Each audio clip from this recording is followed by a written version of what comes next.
A, a Web 2.0, ela é uma coisa muito parecida com o livro 2.0 que aconteceu em 1450, quando Gutenberg inventou o livro impresso, ou ele inventou as prensas móveis e permitiu que a gente pudesse criar livros impressos. Naquele momento houve uma explosão informacional muito parecida com a nossa. Caracterizou basicamente pela redução de custo do livro, né? Um livro manuscrito era muito caro. Então, quando você possibilitou a ideia do livro impresso, uma série de vantagens, você reproduzia o livro igualzinho, né? Quando a pessoa copiava o livro, a pessoa errava, mudava o livro, a pessoa demorava 6 meses para fazer o livro, quer dizer, então aquilo tudo tinha um custo muito alto.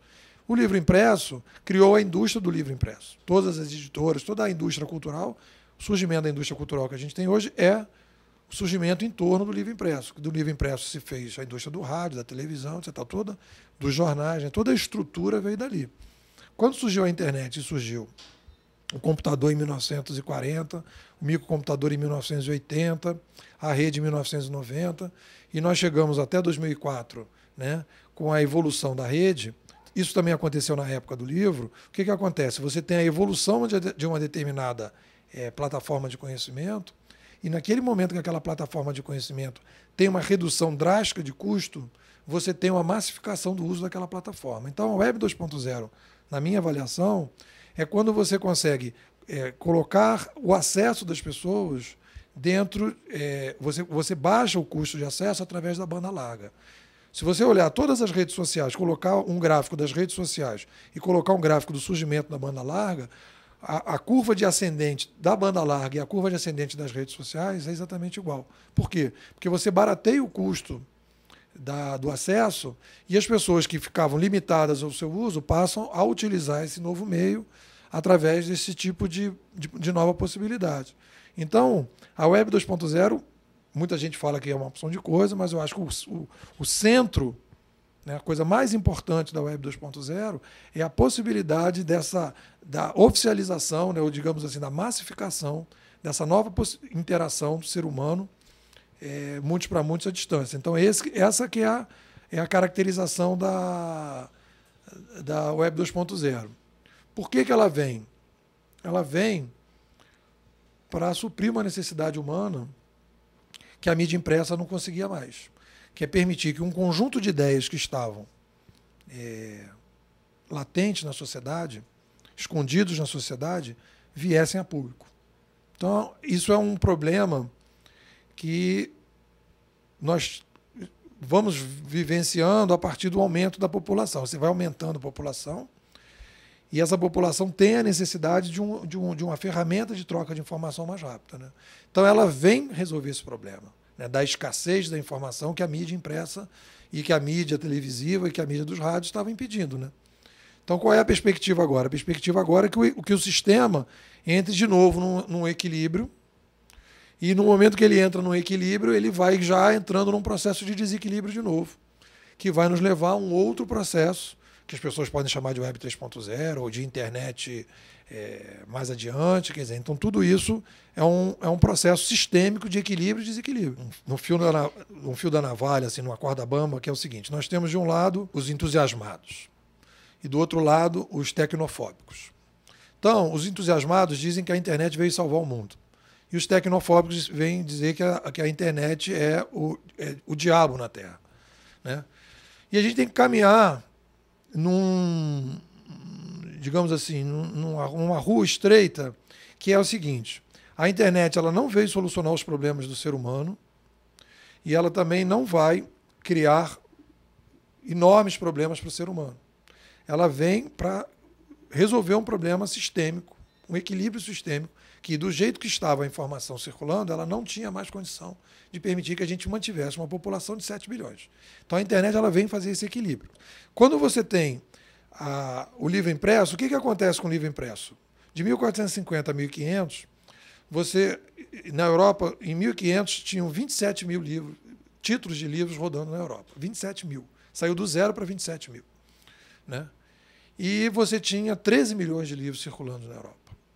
Então, o que acontece? Uma pessoa que não tinha condição de saber o que um filósofo, um pensador de outro país estava pensando, ele passa a saber o que ele está pensando. E aquilo vai gerando uma discussão, aquilo vai gerando uma contraposição de ideias, e uma ideia, quando junta com a outra, não é 1 mais 1. É 1 mais 4 ou 1 mais 8, dependendo. A pessoa pode ter uma grande sacação. Então, essa possibilidade de troca fez com que os europeus começassem a pensar: será que as coisas que a gente está vendo hoje na sociedade deveriam ser do jeito que são?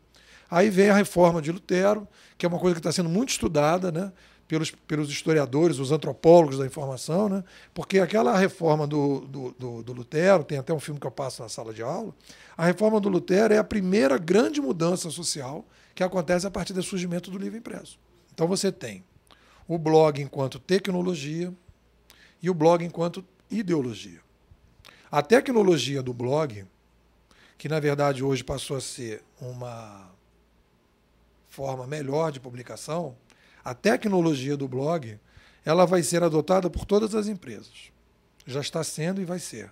Por quê? Porque ela é uma ferramenta que teve uma massificação muito grande, e desde que eu estou trabalhando com internet, desde 1994, já fiz mais de 230 projetos, já fiz homepage Aquilo, já fiz homepage Ametro, já fiz de tudo. Eu nunca vi uma ferramenta tão inteligente para publicar. Então, quer dizer, essa massificação da tecnologia faz com que o blog seja uma ferramenta fantástica para a publicação de ideias. Então, a tecnologia do blog, ela já está sendo incorporada pelas empresas e vai substituir todas as homepages estáticas que nós temos hoje na internet, né? É uma homepage que você publica rápido, que você tem tags, que você tem uma coluna lateral que você vai gerando coisas, você tem um RSS que permite que você coloque coisas, informações que não são suas, que você possa reproduzir, né? Você permite um diálogo com as pessoas que visitam, né? Os comentários e tal. Quer dizer, ela é uma ferramenta dos sonhos. Eu costumo brincar, se o Einstein, o Leonardo da Vinci, né? Se o Galileu tivessem vivos, eles estariam blogando, né? Pela inquietude, o Lutero, com certeza eles estariam blogando, porque eles teriam essa necessidade de estar produzindo isso e divulgando as coisas que eles tinham pensado, né?